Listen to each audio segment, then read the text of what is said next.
ତାକୁ ସୋରିଷ ଦେଇକି ଝାଲ କରିବା। ଏଠି ଦେଖନ୍ତୁ ମାଛକୁ ମୁଁ ଭାଜିକି ରଖିଦେଇଛି। କଡ଼େଇରେ ତେଲ ଗରମ ହେଇଗଲା, ସୋରିଷ ଟିକେ ପକାଇଦେବି।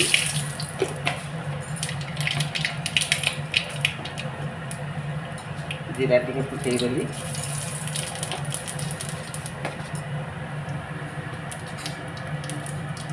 ପିଆଜ କଟା ପକାଇଦେଲି। ତାକୁ ଭାଜି ଦେଇ ପିଆଜଟା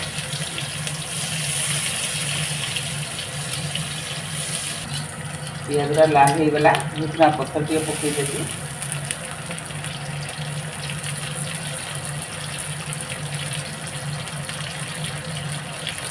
ଟମାଟୋ ପକାଇଦେଲି।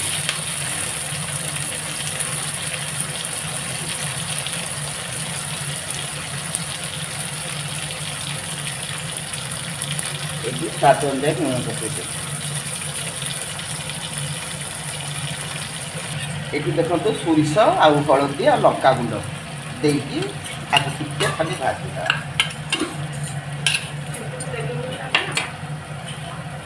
ଟିକେ ପାଣି ଦେଇଦେବା।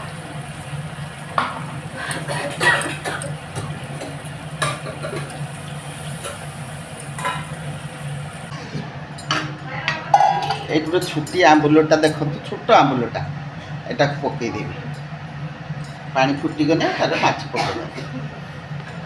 ଦେଖନ୍ତୁ ବନ୍ଧୁମାନେ, ମୁଁ ଆଳୁଟା କଷିବାକୁ ଭୁଲି ଯାଇଥିଲି। ସିଝା ଆଳୁଟା ମୁଁ ପକାଇ ଦେଉଛି। କାଟିକି ରଖିଥିଲି, ଏଇ ତରକାରୀଟା ପକାଇ ଦେଉଛି। ପୁରା ଖିଆଲ ହେଲା, ଭୁଲିଗଲି। ମାଛଟା ପକାଇ ଦେଉଛି।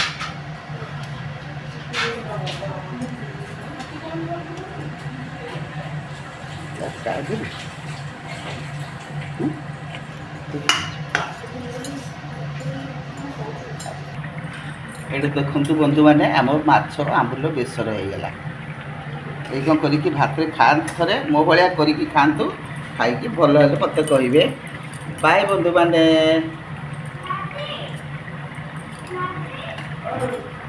ଦେଖନ୍ତୁ ମୁଁ ପ୍ଲେଟ୍ରେ କାଢ଼ିକିରି ମୋ ଜଣେ ନାତି ଆସିଛି, ତାକୁ ଦେଉଛି ଖାଇବା।